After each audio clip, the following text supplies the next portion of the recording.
El capítulo 2 y quiero leer desde el versículo 41. Voy a estar predicando el 42 al 47. He titulado mi mensaje esta mañana, Las marcas de una iglesia llena del Espíritu, ¿no? Dice la palabra del Señor: entonces los que habían recibido su palabra fueron bautizados y se añadieron aquel día como 3,000 almas. Y se dedicaban continuamente a las enseñanzas de los apóstoles, a la comunión, al partimiento del pan y a la oración.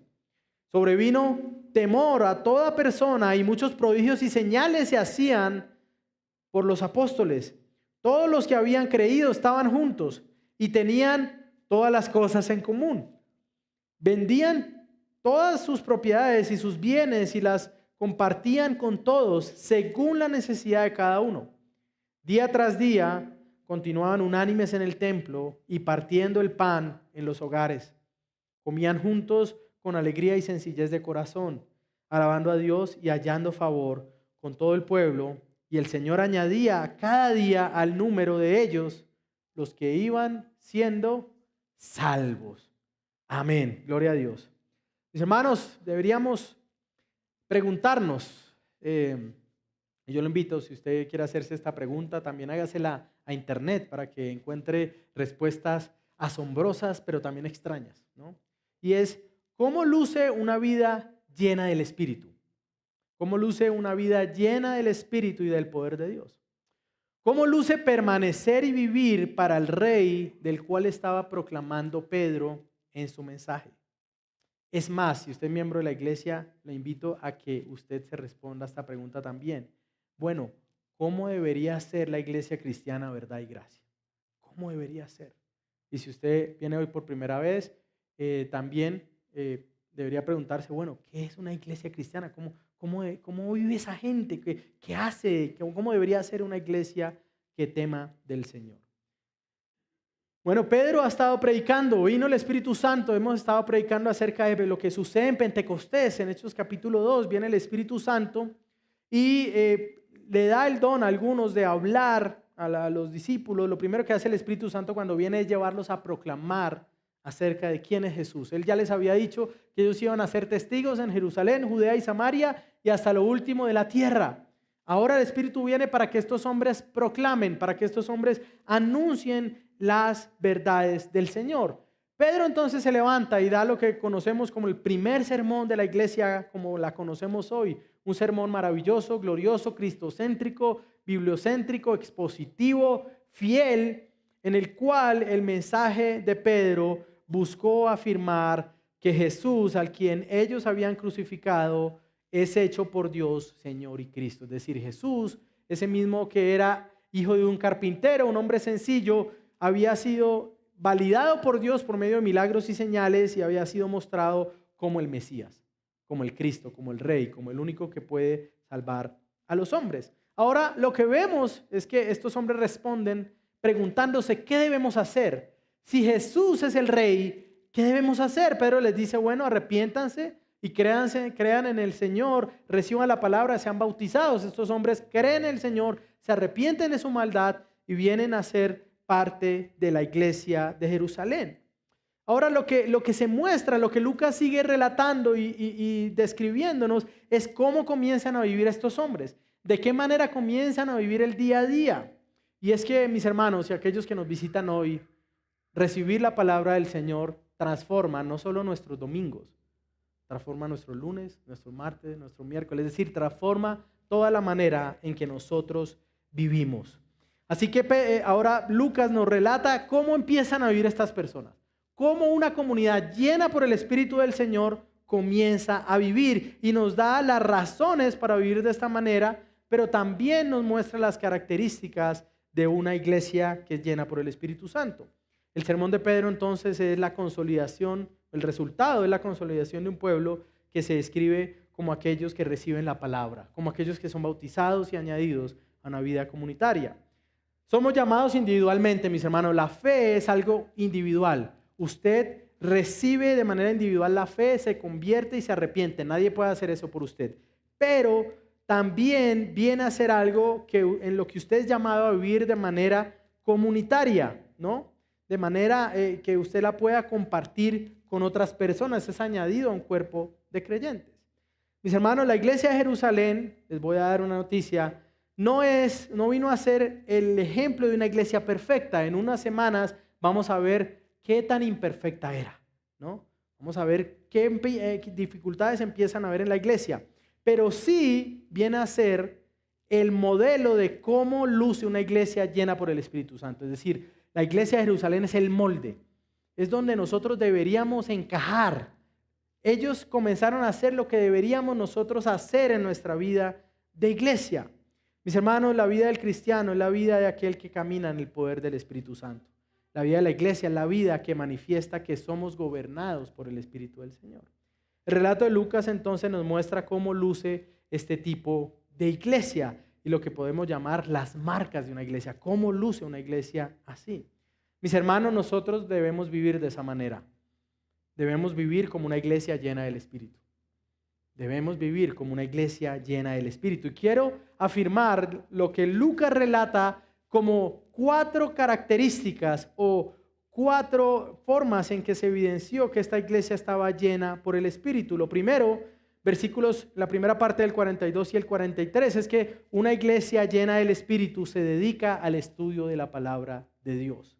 Dice la palabra del Señor, dice, y se dedicaban, ¿quiénes? Las 3,000 almas, los que fueron añadidos, los que recibieron el mensaje, se dedicaban continuamente a las enseñanzas de los apóstoles. Estos hombres estaban dedicados continuamente a la enseñanza de los apóstoles. Estos discípulos reciben la palabra, se arrepienten y vienen a ser parte de la comunidad naciente del nuevo pacto. Lo primero que hacen entonces, así como el Espíritu Santo viene, ellos son llamados a proclamar, también son llamados entonces a sujetarse o a caminar en esa vida espiritual por medio de sujetarse a las enseñanzas apostólicas.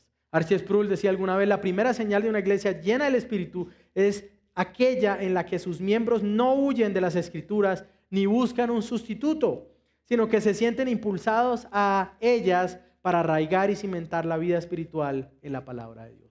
Mis hermanos, lo primero que debe determinar nuestra vida cristiana es que amamos, atesoramos y estudiamos y perseveramos en la enseñanza apostólica. Ahora, ¿qué significa dedicarse a las enseñanzas o a las doctrinas de los apóstoles? Tal vez usted está acá, viene hoy por primera vez y usted tal vez asistía a otra iglesia donde había un personaje allí que a veces enseñaba y decía que era apóstol y usted decía, entonces sí es verdad. No. Porque vemos en el capítulo anterior también cuáles son las marcas de ser un apóstol y hemos visto que nadie hoy puede llamarse apóstol en la misma manera como los 12 fueron llamados. Entonces, pastor, ¿qué significa dedicarse a la enseñanza apostólica? Significó para ellos que eran enseñados directamente por los apóstoles, eran instruidos por los apóstoles como un mensaje que era recibido como de parte del Señor. Significó también que ellos dejaron que lo que los apóstoles recibieron de Jesús, que el pastor Dan estaba hablando ahorita en el final de Lucas, es decir, la manera como deberían ver el Antiguo Testamento, fue algo que empezó a ser real para ellos, es decir, fueron instruidos en cómo interpretar las escrituras antiguas. Pero también es algo que nos debe llevar a recordar que el cristianismo es una religión racional, es decir, es una religión que piensa, que nos lleva a pensar, a usar esa parte de nuestro cuerpo que el Señor nos dio, ese órgano maravilloso que algunos dicen que pesan 2 kilos, otros un poco más, tal vez en algunos casos un poco menos, pero que sirve para que nosotros pensemos y es lo que nos distingue del resto de la creación. Nosotros somos una religión racional, una religión en la cual se nos permite conocer a Dios. No podremos comprenderlo totalmente, porque si no seríamos igual a Él. Pero sí podemos conocerlo de manera verdadera por medio de su escritura. Mis hermanos, ser llenos del Espíritu nos debe llevar a profundizar en el libro que el Espíritu reveló. Alguna vez esto decía que el antiintelectualismo y la llenura del Espíritu son mutuamente incompatibles, porque el Espíritu es el Espíritu de verdad. Es decir, yo soy muy espiritual y entonces Dios me revela cosas a mí, sueño, a veces escucho cosas. Eso no es verdad, porque el Espíritu Santo no hace que sea incompatible el intelectualismo o conocer las cosas, porque el Espíritu Santo inspiró y reveló un libro que se nos da para que leamos, estudiemos y buscamos vivir a la luz de eso. Una buena pregunta entonces que deberíamos hacernos, mis hermanos, es ¿cuál sería la razón por la cual un cristiano no tenga en alta estima la Biblia y sea intencional en dedicarse a conocerla? Mis hermanos, no amar la Biblia puede ser un indicativo de que al final no se ha nacido de nuevo. Usted dice, pastor, mire, yo amo al Señor con todo mi corazón, pero la Biblia, es que yo la abro, me quedo dormido, no me gusta, es pesada, es difícil. Bueno, hermano, sé que hay cosas difíciles en la Escritura, pero nosotros deberíamos amar la Biblia, porque no solo se nos dice que amemos al Señor con todo nuestro corazón, sino también con toda ¿qué? Nuestra mente. Amén. ¿Cómo es tu relación con la Biblia? Si nuestras Biblias allí al lado de nuestra mesita de noche pudieran hablar, ¿qué nos dirían? Pastor, me abren por ahí cada 15 días. ¿No? Mis hermanos, es difícil examinarnos en cuanto a esto porque nuestra devoción al estudio de la palabra es una devoción que a veces es débil. Hay iglesias donde se animan a que las personas estudien la Biblia por cada uno por nosotros mismos, pero esas iglesias como esta a veces no somos tan populares. A veces es más popular que se le diga a usted solo venga y acá le decimos todo. Bueno, esta no es una de esas iglesias. Acá le enseñamos la palabra del Señor, pero buscamos formarlo y capacitarlo para que usted mismo pueda venir a la palabra, se deleite en ella y vea cómo Dios también habla a su corazón. Mis hermanos, atesoramos el hecho de que tengamos a nuestra Biblia disponible, que tengamos nuestras escrituras en nuestro propio idioma, incluso traducidas al español. Aún podemos tenerlas en el celular, ¿no? Porque si usted está acá en el culto, siempre la recomendación es, queremos asegurarnos que lo que usted está haciendo es leer la Biblia. Así que úsela en papel, al menos el domingo.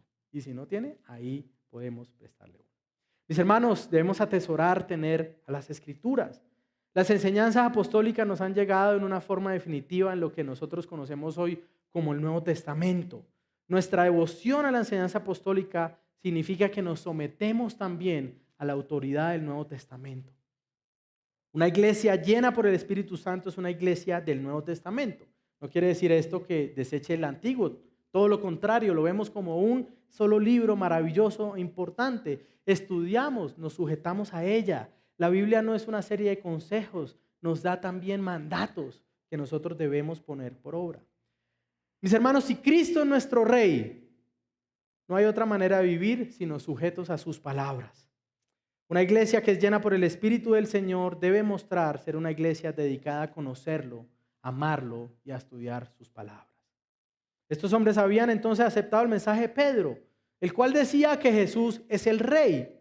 Y si reconocían a Jesús como Rey, entonces deberían ser llevados a someterse amorosamente a las palabras del Rey. Someterse amorosamente. Los mandatos del Señor son para el bien de nuestras almas. Pero también este Rey, verso 43, mandó a sus heraldos, que son estos apóstoles, aquellos que hablan en el nombre del Señor y representan su autoridad. Y es interesante porque Lucas se detiene a describir la actitud que había entre el pueblo. Estos hombres eran hombres temerosos, surgió un gran temor entre el pueblo y los apóstoles empezaron a hacer muchas señales y prodigios, ¿no? Estos hombres vieron que lo que decían los apóstoles era confirmada por las señales que ellos hacían. Es decir, el apostolado, como está en la Biblia, estos 12 hombres comenzaron a ejercer esa autoridad de enseñar de parte de Dios. Y lo que los validó fueron sus milagros y sus señales, como vamos a ver en el próximo sermón, cuando este hombre cojo de nacimiento viene a ser sanado por Pedro y por Juan. Estas señales certificaban que los apóstoles eran apóstoles, ¿no? Estos milagros mostraban que lo hablado por los hombres era algo autoritario y que debería ser obedecido. Y como ya no estamos recibiendo más páginas para nuestras Biblias, podemos entender que entonces no hay más apóstoles que reciban la revelación de esta manera. Por lo tanto, aquellos que afirman serlo y que incluso tratan de hacer señales o forzar señales para mostrarse ser algo, deberían ser considerados como necios. Mis hermanos, la palabra, el mensaje apostólico es aquello sobre lo que Él edifica a su iglesia. Dios edifica a su iglesia por medio de su palabra. Tony Merida hablaba, en la primera creación Dios trajo a existencia el pueblo, todo lo que existe en el Génesis. Pero ahora la nueva creación es establecida por medio de la palabra del Señor. La nueva comunidad viene a existir por medio de su poderosa palabra. Mis hermanos, debemos vivir como una iglesia llena del Espíritu y eso sin duda debe encaminarnos a amar las palabras de nuestro Rey, a amar las palabras que nos muestran quién es el Señor que nos ha salvado. Pero también, en segundo lugar, una iglesia llena del Espíritu se dedica a la comunión y al amor mutuo. La segunda parte del verso 42 y el 44 dice, se dedican a las enseñanzas de los apóstoles, a la comunión, ¿no? Partimiento del pan y a la oración. Verso 45 dice, vendían, 44 dice, todos los que habían creído estaban juntos y tenían todas sus cosas en común. Vendían sus propiedades y sus bienes y los compartían con todos según la necesidad de cada uno. Bueno, este es un texto maravilloso, pero también es un texto que ha sido usado de muchas formas equivocadas. Mis hermanos, hay varias características que nos hablan del amor entre hermanos de la iglesia primitiva. El amor que ellos, de aquellos que recibieron el mensaje de Pedro. Así que la segunda marca es la comunión. En cortas palabras, la segunda marca es la comunión. Y esta palabra comunión es la traducción de la palabra que usted conoce también, koinonía, ¿no? La cual significa que se tiene algo en común, tenemos algo en común. Estos hombres vinieron a tener en común su amor por Jesús, lo cual los une de una manera especial. Algunos eran esclavos, algunos eran libres, algunos eran hombres, algunos eran mujeres, así que lo que tenían en común no era una clase social o una raza, lo que tenían en común es que tenían a Cristo. Mis hermanos, gracia y nada más que gracia es que se nos permita vivir en comunidad con hermanos y hermanas cristianos, decía alguna vez Bonhoeffer, un hombre perseguido por el Reich alemán. Es gracia. Tener una iglesia es gracia. Algunas personas a veces piensan en la iglesia como que venir a ser parte de la iglesia es algo por lo cual todos deberían darme gracias porque al fin acepté ser miembro de la iglesia. No.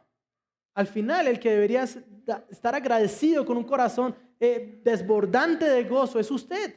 De que el Señor no solo lo rescató, sino que lo trajo a pertenecer a una familia de fe. Mis hermanos, la forma como esos hombres se entregaron a la comunión, a tener una vida común, se muestra en dos aspectos. Primero, reconocer lo que compartían, es decir, compartían a Dios. Su comunión es con el Padre, con el Hijo y con el Espíritu Santo. Era una coinonía que era trinitaria. Pero en segundo lugar, coinonía expresa lo que compartimos juntos en el dar y recibir. Esta palabra coinonía, según todos los eruditos, es la misma palabra que es usada, el mismo término griego que se usó cuando, por ejemplo, Pablo recogía ofrendas económicas para las iglesias necesitadas. Otra palabra que viene de ahí es koinonikos, que significa el término que se refiere a ser generoso. Es decir, coinonía no es solamente un asunto social, es un asunto también que se expresa en generosidad. Y Lucas se refiere a comunión con esa forma en la que los cristianos comenzaron a compartir sus posesiones entre sí. Fíjese que decía, todos los creyentes estaban juntos y tenían todo en común, koiná. Vendían sus posesiones, es decir, sus inmuebles incluso, de manera que pudieran cubrir las necesidades de sus hermanos. Mis hermanos, el cuidado mutuo y la comunión en medio de esta comunidad del nuevo pacto comenzó a evidenciarse por la manera como ellos fueron generosos. Esta generosidad se expresó compartiendo su vida, pero también se evidenció en la actitud de compartir sus posesiones. Se nos dice que tenían todas las cosas en común. Estos hombres y mujeres que entendían que lo que tenían debía servir a un propósito mayor que ellos mismos. Es decir, ellos comenzaron a ver de manera diferente sus posesiones materiales. Ellos dijeron, esto ahora, si mi vida pertenece a este rey, las cosas que ese rey me da también deben ser vistas como algo que cumpla un propósito para él, ¿no? Hermanos, la coinonía no es algo definido por las ideas mundanas sobre la amistad. Nuestra comunión está centrada en la palabra, pero también está centrada en aquello que compartimos, que damos y que recibimos. Ahora la pregunta es, ¿cómo es nuestra coinonía en la iglesia? ¿No? ¿Qué buscas en la comunión con los hermanos? ¿Te lleva la comunión y el amor por los hermanos a servir? ¿Te lleva la comunión a los hermanos, con los hermanos, a ser generoso? ¿No? Y tal vez alguno diga, Ay, el pastor ya va a hablar de ese tema. Sí. La buena noticia, si usted ama demasiado sus posesiones y si usted no pertenece a esta iglesia o a ninguna iglesia, es que entonces esto no sería para usted. Usted puede estar tranquilo, usted puede tener a sus posesiones como su Dios y seguir viviendo su vida así. Sin embargo, se perdería de estar eternamente con el Señor. Ahora, la generosidad debe ser vista como un milagro. Es un milagro ser generoso. Es un milagro amar a Dios y a su pueblo más que a las cosas que podamos tener. Un corazón que ponga en un lugar elevado las necesidades de los hermanos es un corazón transformado por el Señor. Ese es el reflejo de una vida dominada por el Espíritu del Señor. Mis hermanos, la manera como usamos nuestras posesiones refleja lo que amamos. Si usted ama el bicimontañismo, ¿en qué va a invertir usted su dinero? En un Ascot, ¿no? Bueno, no sé más marcas, pero sé que esas pueden ser muy costosas, ¿no? Pastor, es que llevo 10 años orando y es la bicicleta que usa. Ahora, no es malo tener ese tipo de cosas. Lo malo es, primero, que eso sea lo que le da identidad y valor a usted. Y lo malo también es que tener ese tipo de cosas o que su vida esté centrado en eso, le niegue la posibilidad de ser generoso con otros. La gente da para aquello que ama.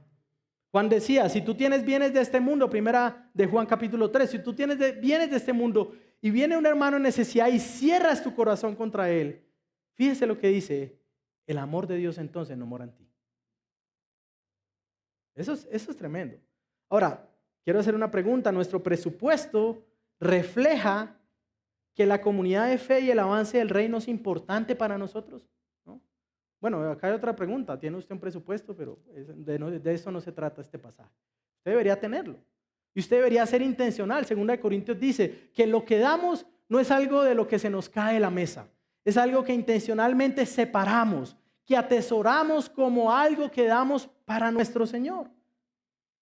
Ahora, algo importante es que esta comunidad del Nuevo Pacto, lo que ellos hacían cuando un hermano tenía necesidad, compartían de sus posesiones según la necesidad de cada uno. Ahora, es interesante porque ¿cómo yo conozco qué necesita mi hermano si no conozco a mi hermano? ¿Y cómo yo sé qué necesita mi hermano si él no me lo dice? Si yo todos los domingos voy a la iglesia y le digo, hermano, ¿cómo estás? ¿Qué necesitas? ¿Cómo está todo en casa? Bien. Pero resulta que este hombre está abrumado por su situación económica o por cualquier otro tipo de dificultad. Pero si él cierra su corazón en abrir su necesidad y mostrarse vulnerable, ¿cómo puede ser ayudado? Está negándole la oportunidad a la iglesia y a otros a que puedan ser generosos hacia él. Estos hombres conocían a sus hermanos y sus hermanos se dejaban conocer. Los ayudaban porque ellos también recibían esa ayuda como muestra de amor. Porque algunos llegan a la primera mitad. Sí, yo dejo conocer mi necesidad. Listo, hermano, vamos a ayudarte. La iglesia tiene un presupuesto, vamos a disponer para tu servicio. No, porque me da pena, pastor. No, porque es que qué vergüenza que los hermanos en la asamblea sepan que... Entonces estamos quedándonos a la mitad del camino. Un corazón que ama la comunión no solo se abre a mostrar su necesidad, sino que también dice, bendito el Señor, porque hay gente que me cuida y está dedicada también en mi bienestar. Una vida que no es capaz de manifestarse vulnerable es incapaz de ser ayudada, mis hermanos. Todos acá somos vulnerables en alguna forma. Una vida que se muestra impenetrable es una vida que nunca podrá ser ayudada. Ahora es maravilloso tener familia biológica que también es familia en la fe. Familia que también es miembro de la iglesia, pero eso trae un peligro contra el que debemos luchar. Que mi familia sea mi tribu dentro de la iglesia. Y yo no dejo que nadie más me conozca porque es que acá tengo a mi hermano, a mi primo, a mi tío, a mi papá, a mi abuelo. Gloria a Dios por eso. Pero eso no debería llevarnos a encerrarnos para que nadie más nos conozca. Mis hermanos, gloria a Dios. Yo quisiera tener la bendición de tener acá a mi papá, a mi mamá, a tíos, a primos, pero también quisiera que ellos se dieran la oportunidad de conocer a muchos de ustedes que son muy valiosos. Estos hombres luchaban contra eso y gloria a Dios que tenemos que hacerlo también. Hermanos, no podemos llevar una vida cristiana que dé la idea de que somos ya glorificados, ¿no? De que nunca pasamos por una situación difícil, de que nunca necesitamos consejo, de que nunca necesitamos estar cerca con otros. Mis hermanos, no todos vamos a tener el mismo nivel de intimidad y amistad en la iglesia, eso es verdad. No todos vamos a tener el mismo nivel de cercanía con todos, pero todos deberíamos estar abiertos a tener cercanía con alguien. Y deberíamos tener hermanos que sepan quiénes somos, que sepan nuestra necesidad, que cuando nos ven entrar por el portón, ellos digan, uy, ¿qué pasó? ¿Cómo está? ¿Qué? No me diga que no porque yo lo conozco, ¿cierto?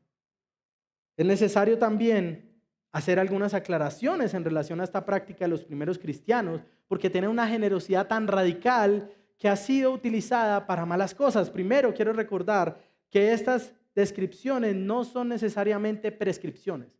Es decir, lo que está haciendo Lucas al describir lo que hacía no era dar un mandato de que el cristiano no puede tener posesiones y tiene que venderlas y darlas a la iglesia.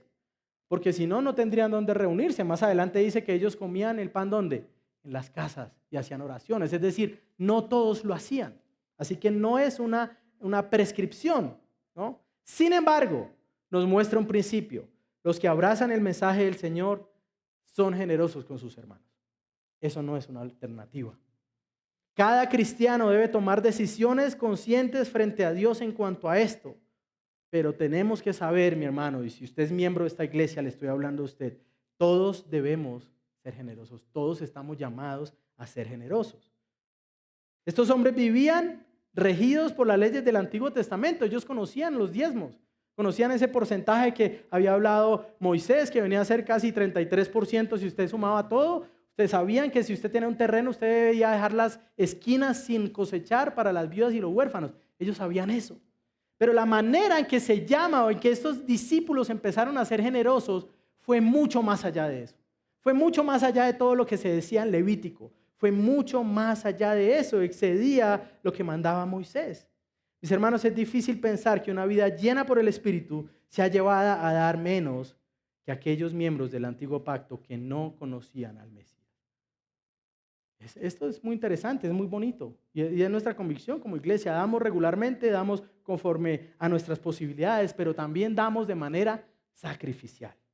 Y esto es hermoso y esto nos da una oportunidad de entender y de conocer el Evangelio de una manera especial.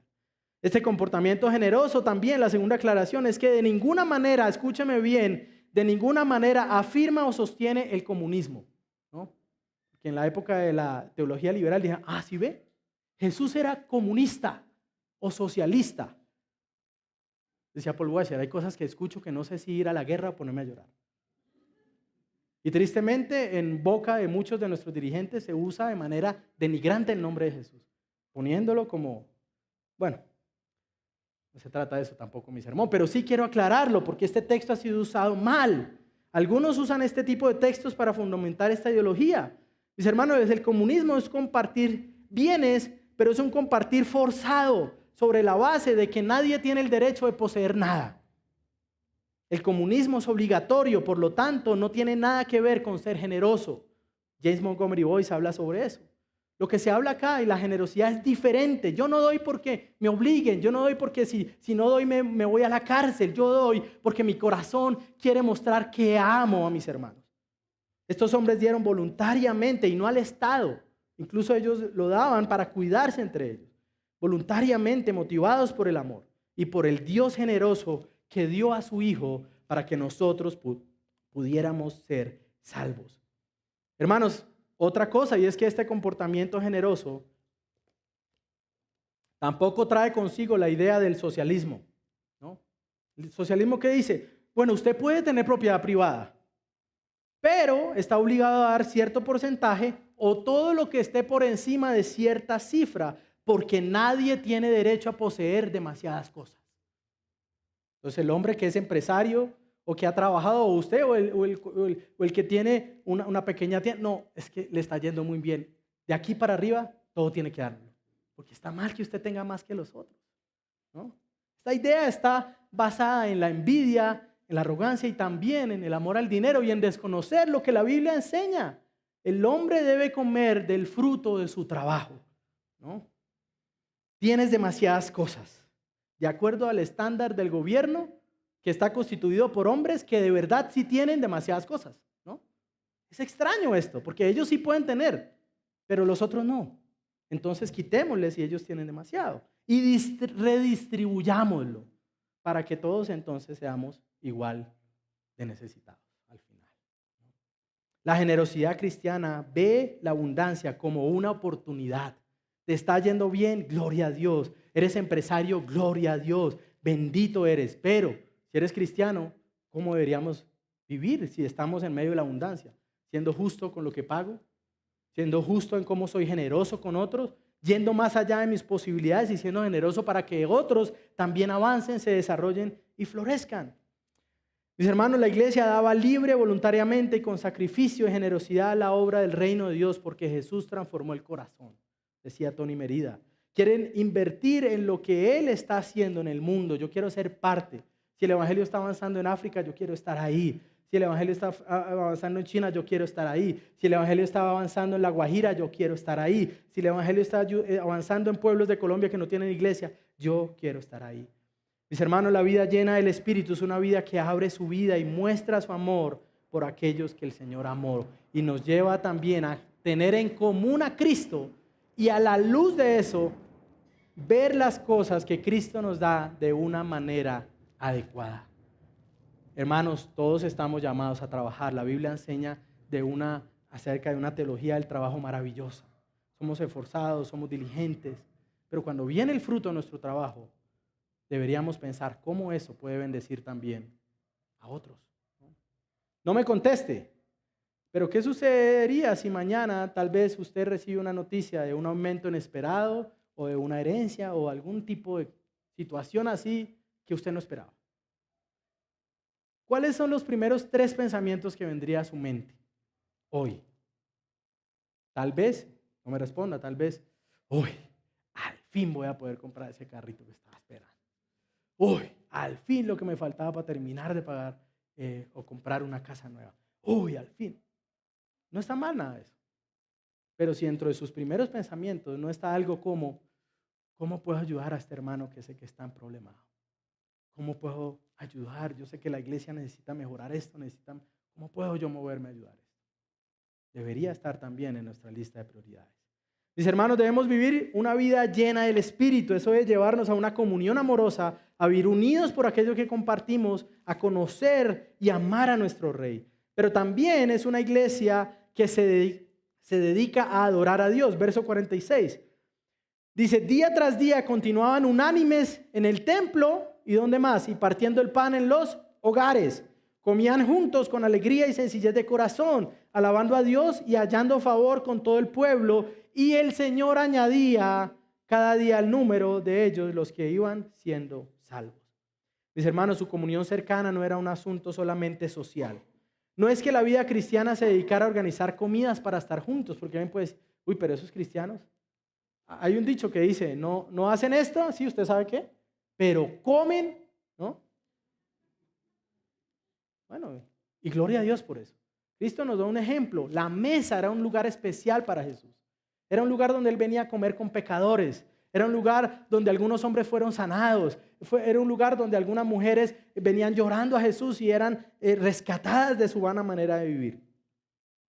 Compartir la mesa también iba junto para estos hombres con la vida de oración.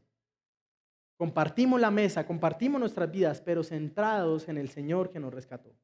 Lo que los unía en intimidad y amor, que les llevaba a compartir su tiempo, era un deseo de estar en intimidad con su Señor, tener vida junta de oración.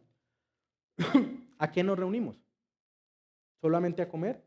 Bueno, está bien hacer para comer, pero si es solamente a eso y si en nuestras conversaciones no está lo hermoso que es Cristo, lo hermoso que es su palabra, cómo animarnos a servir, cómo ayudar a un hermano que estamos viendo débil, cómo ayudar a alguien que hace rato no vemos a la iglesia. Si eso no está en nuestras conversaciones, entonces nuestra comunión se convierte simplemente en vida social mundana. Que el Señor nos ayude. El ánimo y gozo de pasar tiempo con los hermanos es poder compartir lo que amamos y lo que es más importante para nosotros a nuestro Señor. Hermanos, tener este tipo de comunión es algo maravilloso. Nosotros deberíamos disfrutar. El domingo debería ser para nosotros algo hermoso, pero esto para ellos no se limitaba cuando se veían en el templo, también se veían en las casas. Tenían una dinámica de estar cercanos a los otros. Nos animamos a perseverar en el Señor. Abrimos nuestros corazones para ser consolados o aconsejados.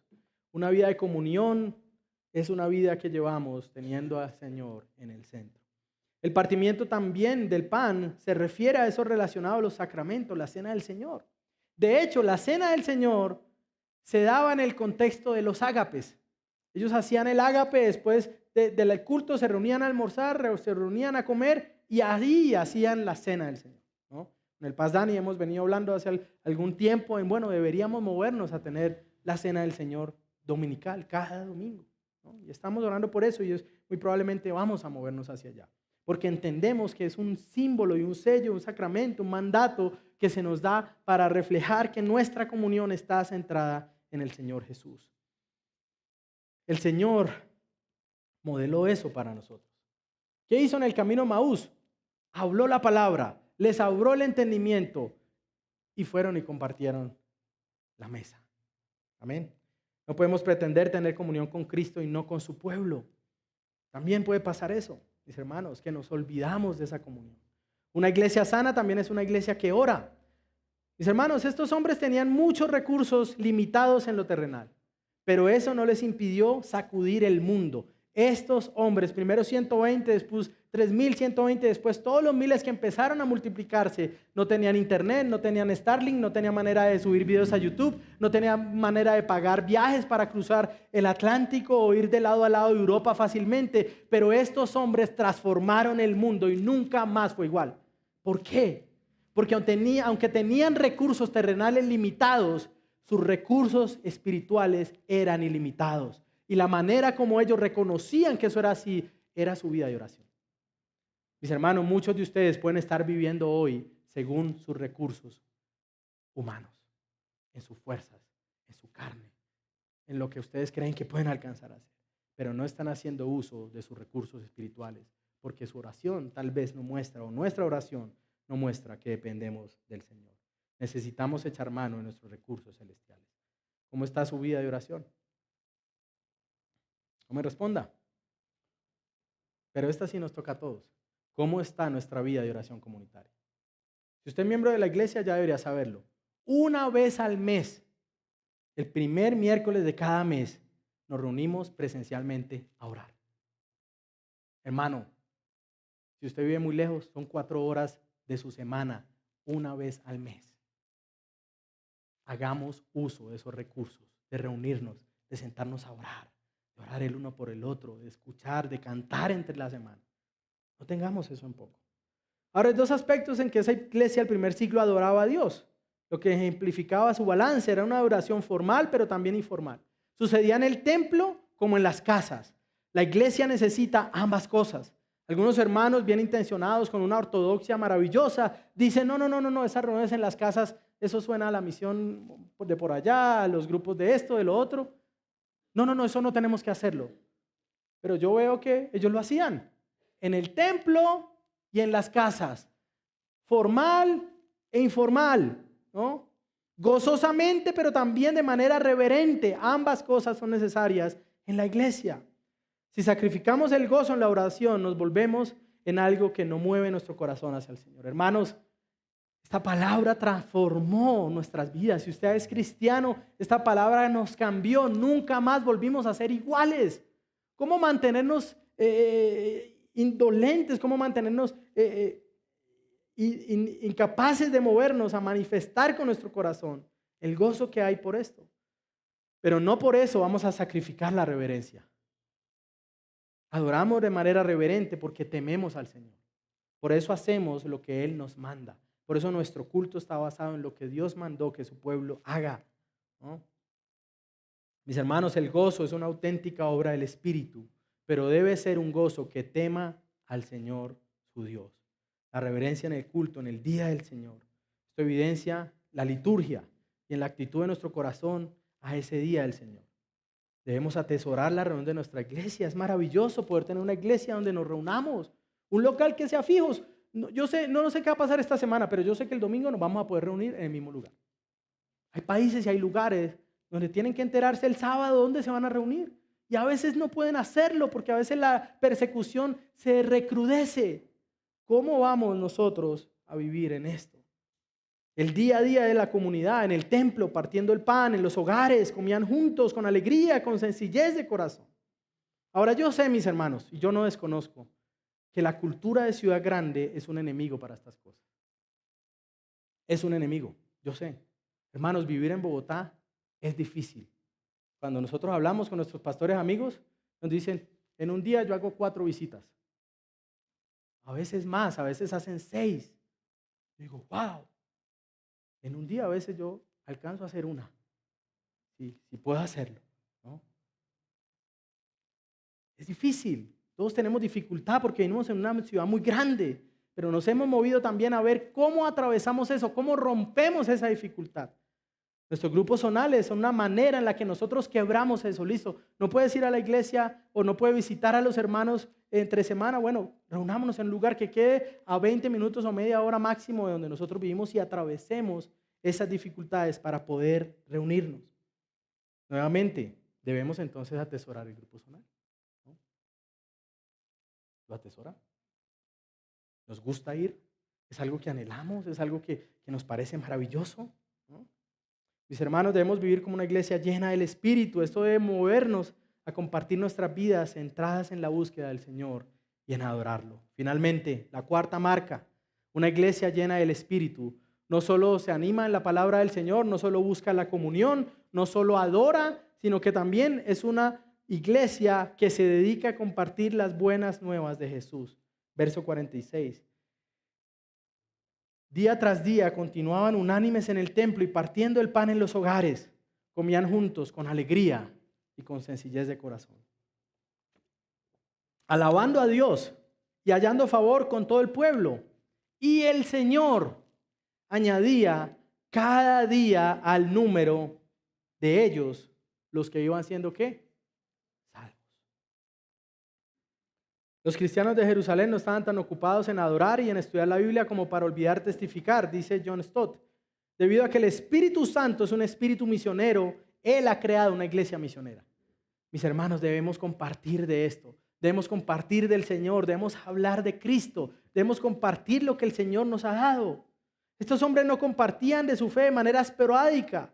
Ellos tenían vidas que buscaban adorar a Dios y darlo a conocer en todas las cosas. Nuestra vida es un reflejo de las buenas nuevas del Señor. Reflejamos que atesoramos hablar de Cristo. Buscamos oportunidades para compartir del Señor. Mire, hermano, tal vez usted diga, no, pastor, estoy demasiado ocupado, tengo demasiado tiempo, trabajo demasiado duro. Sí, bendito Dios por eso. Pero a no ser que usted viva en una montaña, en esos conjuntos por allá extraños, ¿no? Y yo sé que creo que ninguno vive así acá. Usted tiene algo que se llama vecino. Y no es una muletilla bogotana para hablar de todas las personas, porque también puede ser una muletilla. ¿Qué puede hacer usted para acercarse a él? Usted tiene algo que también se puede llamar tendero, panadero, conductor de Uber cuando lo lleva, ¿no? Compañero de trabajo, jóvenes, compañero de colegio, compañero de universidad. Todos tenemos eso. Familiares, primos, tíos, tías, amigos que no conocen de Cristo. ¿Cómo vamos a dar a conocer las buenas noticias del Señor? Ahora, este evangelismo, hay 3 cosas aquí. El primero, que el Señor mismo era el que lo hacía. Él pone el deseo de evangelizar. Esto no es porque el pastor ponga una presión adicional, no. Si el Espíritu no lo convence, usted puede escuchar a alguien que pase al lado suyo y diga, oh, necesito tanto de Cristo, y usted no va a hacer nada. Pero si el Espíritu es el que lo convence, somos llamados a compartir las buenas nuevas del Señor. Añadía Él a las personas a través de la predicación apostólica, del testimonio de los miembros de la iglesia, el impresionante amor que se mostraba entre ellos en su vida común y su ejemplo de estar adorando a Dios y disfrutando del favor con todos. Lo que Jesús hizo fueron 2 cosas juntas. Él añadía en número, pero también continuaba salvándolos. Ninguno de nosotros hemos llegado, mis hermanos, hermanas, jóvenes. Si usted está acá, usted necesita seguir siendo rescatado por el Señor, porque usted aún tiene lucha con su pecado. Y si usted esquiva esto y dice esto no es para mí, usted tiene un problema grave, porque todos acá estamos en camino de santificación. Por eso necesitamos seguir buscando al Señor. Creemos en una membresía. Dice, no era posible. Él añadía el número, pero también los continuaba salvando, hermanos. No era posible ser añadido si primero no habían sido salvados. No hay salvación que tampoco se pueda decir que no añada. Es decir, si soy salvo, soy añadido. Si fui añadido es porque estoy siendo salvo. Creemos en una membresía de personas regeneradas que han abrazado el Evangelio y a Cristo como el Señor de nuestras vidas. Cada día Él añadía a los que iban siendo salvos. Yo le doy gracias a Dios. Ahora hablaba conmigo hace un rato y decíamos, wow, el Señor sigue trayendo personas a escuchar su palabra. Y si usted está acá y es la primera vez, o segunda, o tercera, o cuarta vez que viene, usted es testimonio de que esto también se está cumpliendo acá. Porque el Señor posiblemente lo está añadiendo para que usted venga a ser parte también de esta familia de fe. Así que predicamos el mismo mensaje y predicamos con el mismo poder. El anhelo de una comunidad de fe debe ser crecer en el conocimiento del Señor, pero también crecer numéricamente. Una iglesia que diga que quiere ser los mismos 10, 20, 30, 50 o 100, tiene un problema. Ahora, la pregunta es, ¿hasta dónde debería crecer la membresía de una iglesia? La Biblia no nos especifica un número, no nos dice, no pueden ser más de 200 miembros, no pueden ser, no. Pero sí nos dice cómo vivir. Y una iglesia debería decir, si este número de personas me impide vivir como la Biblia me dice que viva, entonces plantemos otra iglesia. Abramos otra iglesia. ¿No? Listo, tenemos que hacer 3 cultos. No. ¿Dónde están ubicados más nuestros hermanos? Plantemos una iglesia, enviemos un pastor allí, abramos una nueva comunidad de fe. Mis hermanos, ante esto debemos preguntarnos, ¿cuál es el entendimiento que tenemos de la iglesia? ¿Qué es lo que busco cuando me acerco a una comunidad de fe? Hechos 2 nos muestra la vida de los primeros cristianos y nos da principios que deberían gobernar nuestra propia vida de fe. El amor y el respeto por la doctrina, el amor y cercanía por los hermanos, la unanimidad y el cuidado mutuo hacia la familia de fe. En todo esto manifestamos que somos un pueblo donde habita el Espíritu, el pueblo gobernado por los afectos correctos. Amemos lo que debe ser amado. Un pueblo que entiende quién es Dios y quiénes somos nosotros. Mis hermanos, la vida llena por el Espíritu ama la palabra del Señor y se entrega a conocerla. Ama a los que fueron rescatados por su Rey y manifiesta generosidad. Una iglesia llena del Espíritu se entrega a adorar a su Señor, tanto formalmente y corporativamente como en la informalidad del día a día. Una iglesia llena del Espíritu da a conocer a su Rey y crece mientras sigue siendo salvada. ¿Por qué hacerlo? Porque el Evangelio que recibimos habla de esto. Cristo atesoró las palabras de su Padre como nadie más lo hizo. Cristo amó a su pueblo como nadie más lo hizo. Dio su vida por usted y por mí. Si usted pertenece a esta iglesia y usted ha abrazado a Cristo, usted puede decir, Él dio su vida por mí. ¿Cómo no voy a buscar vivir también para su pueblo? Es lo que más ama. Si cerramos nuestro corazón y no compartimos nuestras vidas y no bendecimos a otros y no somos generosos en el dar y el recibir y no atesoramos la Escritura, entonces al final no atesoramos al Rey. Y puede que no lo estemos viendo como Rey. El Evangelio es la razón por la cual vivimos de esta manera. No porque lo diga yo o cuando lo diga el pastor Dani, no. Es porque eso es lo que hemos recibido de nuestro Rey. Ahora tal vez usted está acá y usted diga, yo vine hoy, pero hoy le están hablando solamente a los cristianos. Este mensaje no es para mí porque yo no soy cristiano. Esto que han hablado a mí no se refiere a mí. Ante eso yo tengo que decirle algo y es que este mensaje sí es para usted. Sí es para usted. Es dirigido a usted porque el deseo del Señor es que todos los hombres vengan a Él. Es dirigido a usted porque el Señor quiere rescatarte de una vida enfocada solo en ti mismo. Quiere rescatarte de una vida solitaria y egoísta. El Señor salva a los hombres de sus pecados y también quiere salvarlo a usted para añadirlo a una familia de fe donde pueda ser amado y donde pueda ser cuidado, pero donde también aprenda lo glorioso de tener comunión con otros que han sido salvados con el mensaje que hoy usted está escuchando. Ese mensaje es para usted porque la iglesia llena del Espíritu seguirá creciendo. Y usted puede ser evidencia de que las palabras del Señor se siguen cumpliendo. Dios añade a los que eran salvados. Debes correr a Cristo. Si esto es verdad, si el Señor Jesús es el Rey, si usted entiende hoy que necesita ser salvado de sus pecados, corra a Cristo. Venga al Señor. Se ha añadido a este pueblo hoy. Pero también es necesario recordar algo. son los añadidos a la iglesia los que están llamados a disfrutar esta comunión. El amor mutuo, el amor por la palabra, la generosidad, el cuidado, es para los que han sido añadidos. Principalmente, es para los que han sido añadidos. Usted puede estar acá y puede llevar años acá en nuestra iglesia. Y puede ser alguien amable al que apreciemos. Pero si usted aún no ha sido añadido, hay cosas de estas que usted no puede vivir. Y no es por nosotros generalmente, ¿cierto? Así que los llamamos también a que ustedes anhelen venir a ser parte de la iglesia para poder disfrutar de la bendición y del cuidado y el amor de la comunidad de la fe. También debemos saber, los hermanos, los que hemos sido añadidos, los miembros de la iglesia, que tenemos un enemigo que nos impide vivir de esa manera, con esta plenitud. Nuestro pecado, nuestro egoísmo, la murmuración, la pereza, el amor a la riqueza y la negativa de compartir nuestras vidas están en contra nuestros hermanos. No somos una iglesia perfecta, pero estamos buscando tener estas 4 marcas de una iglesia llena por el Espíritu. Y tal vez usted sabe que la razón por la que no seamos una mejor iglesia es porque usted está luchando con ciertas cosas. Con su egoísmo, tal vez con soberbia, tal vez con negligencia. Usted sabe más que yo. Tal vez seguro tampoco nos lo ha dicho para ayudarlo.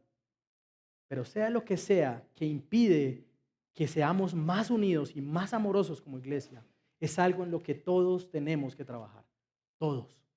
Si usted es un ninja en la iglesia, llega el domingo y se va rápido y la gente no alcanza ni siquiera a verlo. Usted es ágil. Esa agilidad es pecaminosa y es mala, es perversa. No siga siendo rápido, por favor. En otras áreas sea rápido, sea ágil, haga ejercicio, sí, pero en eso no, por favor. Mis hermanos, no podemos ser recibidos como miembros y descuidar nuestros deberes. Yo quiero hablarles a los que fueron recibidos hace poco como miembros, pero también a los que fueron recibidos hace 8 o 9 años. No podemos descuidar nuestros deberes como iglesia. Debemos crecer en los deberes como iglesia, en aquello que nos comprometimos a vivir. Mis hermanos, son invitados a añadirse a una iglesia que no ha alcanzado el modelo, pero que lucha y se esfuerza por llegar. Quisiera terminar, mis hermanos,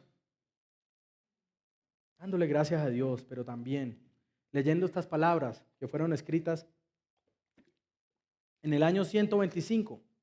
El emperador Adriano estaba preocupado porque el cristianismo estaba creciendo demasiado. Estaba preocupado, ¿qué está pasando con esta gente? Esta secta de los judíos crece y crece y crece y crece. ¿Qué está pasando? Entonces Aristides, uno de sus trabajadores, de los que estaba bajo el emperador, escribió esto describiendo razones por las que él creía que el cristianismo estaba creciendo tan rápido. Yo le pido que me acompañe o que escuche atentamente estas palabras porque sé que no las van a proyectar.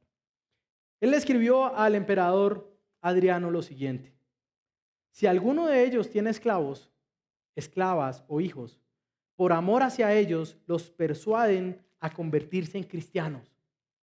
Y cuando lo han hecho, los llaman hermanos sin distinción. No adoran dioses extraños y siguen su camino con toda modestia y alegría. No se encuentra falsedad entre ellos, se aman unos a otros y no apartan su estima de las viudas. Libran al huérfano de quien lo trata con dureza. El que tiene, da al que no tiene sin jactarse. Y cuando ven a un extraño, lo acogen en sus casas y se regocijan por él como a un verdadero hermano. Porque no los llaman hermanos según la carne, sino hermanos según el Espíritu y en Dios. Cuando uno de sus pobres fallece, cada uno según sus posibilidades le presta atención y cuida con esmero de su entierro. Y si oyen que uno de ellos está preso o afligido por causa del nombre de su Mesías, todos atienden con ansias su necesidad. Y si es posible redimirlo o pagar la fianza, lo liberan. Si hay entre ellos algún pobre y necesitado, y si no tienen comida de sobra, ayunan 2 o 3 días para suplir la falta de alimento de su hermano. Nadie sale ileso de esto, hermano. Tenemos que amarnos como si el Espíritu estuviera llenando nuestras vidas. El poder del Espíritu es el que nos puede ayudar a vivir de esta manera. Tenemos que pedirle al Señor que nos haga ese tipo de iglesia, que manifestemos las marcas de una iglesia verdadera. Y yo les digo que es difícil para todos nosotros. Sus pastores no lo han alcanzado. Combatimos aún contra nuestro pecado, contra cosas que nos hacen difícil nuestra labor y muchas otras cosas. Pero tenemos que pedirle al Señor que nos ayude, que vivamos de esa manera, llenos del Espíritu, mostrando el poder de Dios, viviendo para la gloria del Rey que nos rescató y que nos trajo a ser su posesión adquirida y amada. El Señor nos bendiga y nos ayude. Padre, gracias por tu palabra hoy. Gracias, Señor, porque podemos descansar en ti, gozarnos en tu verdad, Señor.